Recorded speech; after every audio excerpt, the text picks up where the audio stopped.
बच्चों, कैसे हो? बढ़िया, एकदम शानदार, जिंदाबाद, जबरदस्त। चलिए, स्वागत है आप सभी का हमारे प्यारे से YouTube चैनल आरके अकेडमी पर।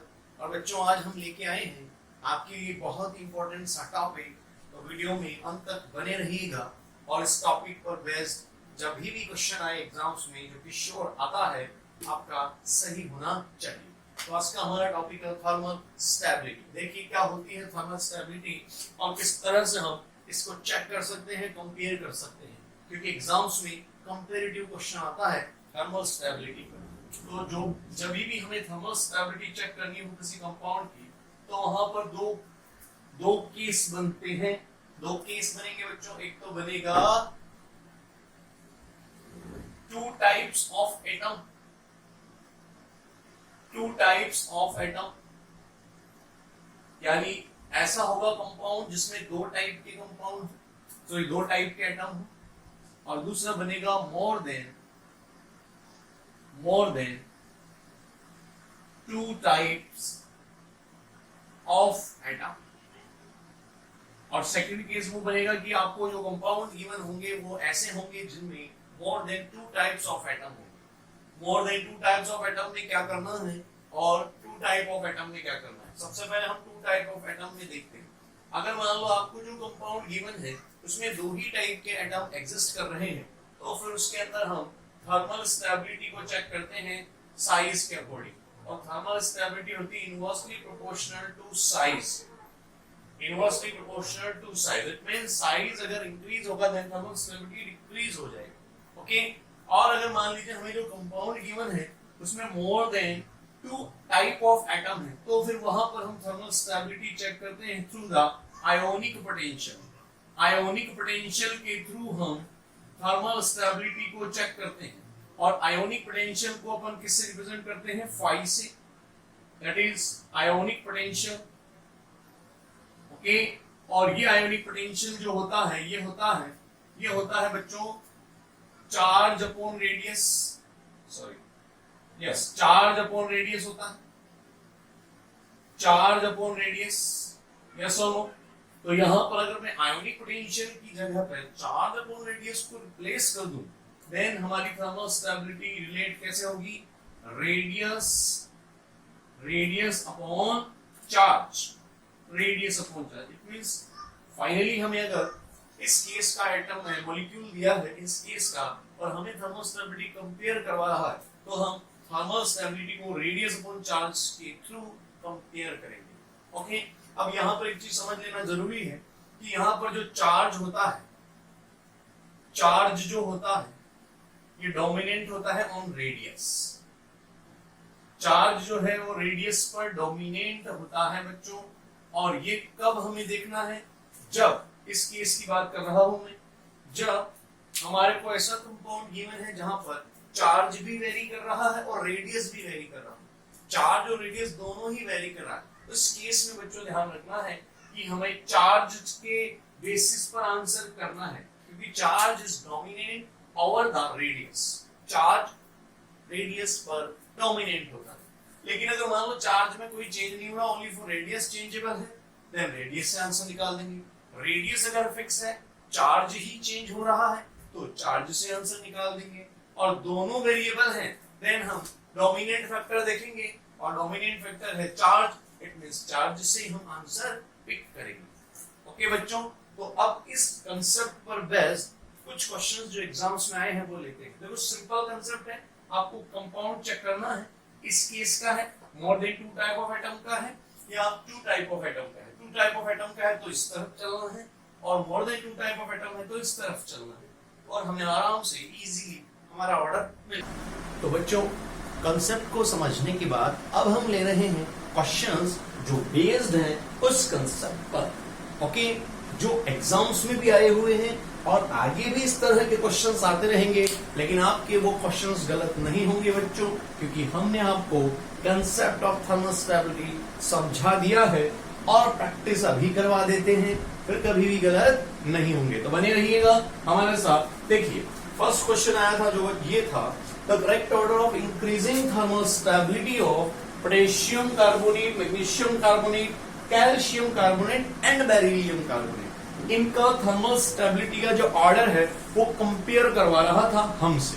ठीक, अब हमें इन चार में से, 4 ऑप्शन है, इनमें से करेक्ट ऑर्डर को आइडेंटिफाई करना है और +4 मार्क्स हमें पक्के करने हैं। ठीक है, तो देखिए कैसे चेक करेंगे। सबसे पहले आप देखिए कंपाउंड जो हमें गिवन है वो 2 टाइप ऑफ एटम और more than 2 type of atom का केस है।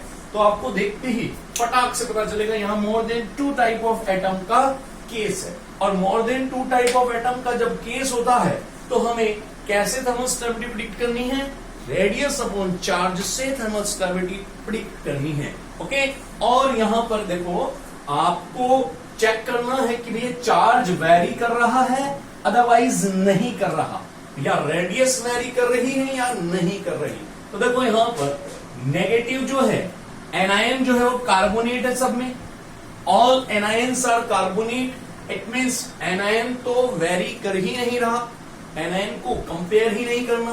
कैटायन ले लो, तो कैटायन एक तो पोटेशियम आयन है, एक मैग्नीशियम आयन है, एक कैल्शियम आयन है और एक बेरिलियम आयन। ओके, यानी हमारे पास 4 तरह के कैटायन है जो वेरी कर रहे हैं। एनायन को मैंने नहीं चेक करा क्योंकि एनायन कॉमन है, कॉमन चीज को कंपेयर ही नहीं करना। ओके, अब यहां पर देखो, यहां से यहां जब आ रहा हूं मैं पोटेशियम आयन से इन तीनों आयन्स को कंपेयर करता हूं तो चार्ज में वेरिएशन आ रहा। ओके, लेकिन अगर मैग्नीशियम, कैल्शियम, बेरिलियम को मैं कंपेयर करता हूं तो रेडियस में वेरिएशन आ रहा है। लेकिन यहां से यहां चार्ज में और रेडियस दोनों में वेरिएशन आ रहा है। देखो ये ओनली फॉर रेडियस में वेरिएशन शो कर रहे हैं, और यहां से यहां जब मैं इसको इन तीनों से कंपेयर करता हूं तो चार्ज भी वेरिएट हो रहा है और रेडियस भी वेरिएट हो रहा है। ओके, और हम जानते हैं अगर हमारा मोर देन 2 टाइप ऑफ एटम वाला केस है तो वहां हमें चेक करना पड़ेगा कि चार्ज वेरी कर रहा है या रेडियस। तो यहां और इन तीनों में चार्ज और रेडियस दोनों वेरी कर रहे हैं, तो डोमिनेंट फैक्टर से आंसर निकालते हैं। डोमिनेंट फैक्टर कौन सा है? Charge is a dominant factor for this comparison. इन तीनों में और इस पोटेशियम आयन में, इनके कंपैरिजन में चार्ज डोमिनेंट होगा, और चार्ज यहां से यहां इंक्रीज हो रहा है। और अगर चार्ज इंक्रीज होता है तो हम जानते हैं थर्मल स्टेबिलिटी डायरेक्टली प्रोपोर्शनल है रेडियस अपॉन चार्ज, यही तो था। और चार्ज के साथ इनवर्सली का रिलेशन है क्या? तो अगर चार्ज इंक्रीज होगा तो थर्मल स्टेबिलिटी डिक्रीज होगी। यस और नो? चार्ज अगर इंक्रीज होगा तो थर्मल स्टेबिलिटी डिक्रीज होगी। तो इनकी तीनों की थर्मल स्टेबिलिटी इससे कम होगी क्या? क्योंकि चार्ज इंक्रीज हो रहा है, देन थर्मल स्टेबिलिटी डिक्रीज होगी। यानी पोटेशियम की थर्मल स्टेबिलिटी तो सबसे ज्यादा हो गई, और अगर सबसे ज्यादा हो गई तो यह आंसर नहीं हो सकता क्योंकि यहाँ बेरिलियम सबसे ऊपर है। कैल्शियम कार्बोनेट नहीं हो सकता, इन दोनों में से एक हो सकता है क्योंकि दोनों ही पोटेशियम कार्बोनेट हाई में। अब चेक करना है इन तीनों को, इन तीनों में चार्ज का वेरिएशन सेम है तो रेडियस कंपेयर कर लो मेरे भाई। अरे रेडियस डायरेक्टली प्रोपोर्शनल है, तो रेडियस इंक्रीज होगी तो थर्मल स्टेबिलिटी इंक्रीज होगी। बताइए इन तीनों में किसकी रेडियस सबसे ज्यादा? नो डाउट कैल्शियम की रेडियस सबसे ज्यादा। अगर कैल्शियम की रेडियस सबसे ज्यादा देन कैल्शियम की थर्मल स्टेबिलिटी सबसे ज्यादा। यहाँ भी कैल्शियम, यहाँ भी कैल्शियम, वेरी गुड। चलिए यहाँ भी कंपैरिजन। देन मैग्नीशियम का साइज बड़ा है क्या बेरिलियम से? देन मैग्नीशियम की थर्मल स्टेबिलिटी बेरिलियम से ज्यादा आनी चाहिए। तो यहाँ मैग्नीशियम नहीं आ रहा, यहाँ मैग्नीशियम से ज्यादा बेरिलियम आ गया, ये भी नहीं हो सकता। ये देखो फर्स्ट आंसर हो जाएगा, चेक करो। सबसे यहां तो चेंज हो, ये तो चेक हो गया क्योंकि चार्ज डोमिनेंट था, चार्ज यहां बढ़ रहा है इसलिए थर्मल स्टेबिलिटी डिक्रीज हो रही। इसका चार्ज कम था, इसकी थर्मल स्टेबिलिटी सबसे ज्यादा, ये आगे आएगा। अब हमें इन तीनों को कंपेयर करना था तो इन तीनों में रेडियस का चेंज देखा हमने। रेडियस सबसे बड़ी कैल्शियम की, देन मैग्नीशियम, देन बेरिलियम। जिसकी सबसे छोटी रेडियस उसका थर्मल स्टेबिलिटी सबसे कम, तो सबसे छोटी बेरिलियम है, देन बेरिलियम सबसे पीछे आएगा। ये नहीं हुआ क्योंकि यहाँ मैग्नीशियम सबसे पीछे था। First answer. ओके, चलिए सेकंड को देखो। सेकंड में एक बार फिर से thermal stability of hydrides of alkali metals decreases in the following order. हमें कह रहा है कि अल्काली मेटल्स के जो हाइड्राइड है उनकी थर्मल स्टेबिलिटी किस ऑर्डर में डिक्रीज होती है, तो चेक करना है हमें। फिर से देखो 2 टाइप ऑफ एटम और more than 2 type of atom. Okay sorry, 2 type of atom और more than 2 type of atom. तो यहाँ पर केस क्लियरली दिख रहा है 2 टाइप ऑफ एटम, यानी हमें राइट में जाना है। और अगर मैं यो देखूं तो लेफ्ट में जाना है। जो भी है 2 टाइप ऑफ एटम पे जाना है। और 2 टाइप ऑफ एटम में थर्मल स्टेबिलिटी कैसे चेक करते हैं? Thermal stability inversely proportional to radius. Yes और no? Size, radius it means size, और साइज अगर इंक्रीज होगी देन थर्मल स्टेबिलिटी डिक्रीज होगी। अब यहां भी हमें कंपेयर किस किस को करना है? देखो, कंपेयर हमें करना है लिथियम प्लस को, सोडियम प्लस को, पोटेशियम प्लस को, रुबिडियम प्लस को और सीजियम प्लस को। इन्हीं को तो कंपेयर करना है, क्योंकि एनायन तो सब में सेम है, कैटायन ही तो डिफर है। तो कैटायन को चेक कर लो, कैटायन में भी चार्ज सबका सेम है, और ऑल्दो आपको टू टाइप ऑफ एटम में चार्ज तो कंपेयर ही नहीं करना, आपको रेडियस ही देखनी है। तो साइज देखो, साइज जिसका सबसे बड़ा उसकी थर्मल स्टेबिलिटी सबसे कम, साइज जिसका बड़ा थर्मल स्टेबिलिटी सबसे कम। साइज किसका बड़ा? सीजियम का बड़ा। इट मीन सीजियम की थर्मल स्टेबिलिटी सबसे कम, तो सीजियम का हाइड्रेट सबसे पिछू आएगा। पिछू कहां है भैया? Caesium caesium caesium caesium caesium पिछू यहां भी नहीं है, यहां भी नहीं है, और यहां भी। आंसर कौन सा आ गया? ये लो, खत्म का। ओह सॉरी सॉरी सॉरी, उल्टा ऑर्डर है अपना। सीजियम सबसे पीछे यहां है, ओके ओके ओके, इसको कट नहीं करें। सीजियम सबसे पीछे यहां भी है, सीजियम सबसे पीछे यहां भी, यानी ये नहीं हो सकते आंसर, ये दोनों आंसर नहीं हो सकते। सीजियम सबसे पीछे आना चाहिए। अब इन दोनों में से कंपेयर करना है। अब सबसे आगे कौन आना चाहिए? तो सबसे आगे वो आएगा जिसकी रेडियस सबसे छोटी होगी, जिसकी रेडियस सबसे छोटी उसकी थर्मल स्टेबिलिटी सबसे ज्यादा। तो सबसे छोटी रेडियस कौन रखता है? लिथियम। लिथियम सबसे आगे कहां है? चेक करो, यहां तो लिथियम नहीं है भैया, काट दो, ये भी नहीं हो सकता। तो आंसर क्या होगा? ए इज द राइट आंसर।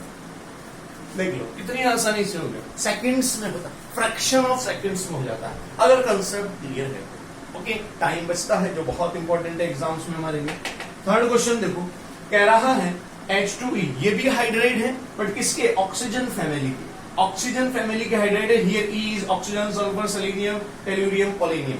तो यहां पर इनके हाइड्राइड्स का करेक्ट ऑर्डर क्या है? थर्मल स्टेबिलिटी, एक तो चेक करना है। फिर से देखो, टू टाइप ऑफ एटम और more than two type of atom बताइए यहां पर। तो हम ध्यान से रखेंगे, नंबर ऑफ एटम नहीं काउंट करेंगे। नंबर ऑफ एटम देखो तो यहाँ 3 एटम्स है, 3 नंबर ऑफ एटम्स है। हमें टाइप्स ऑफ एटम देखना है। तो यहाँ हाइड्रोजन और सल्फर 2 ही टाइप के एटम है, हाइड्रोजन और E 2 ही टाइप के एटम है। इट मींस ये 2 टाइप ऑफ एटम का केस है।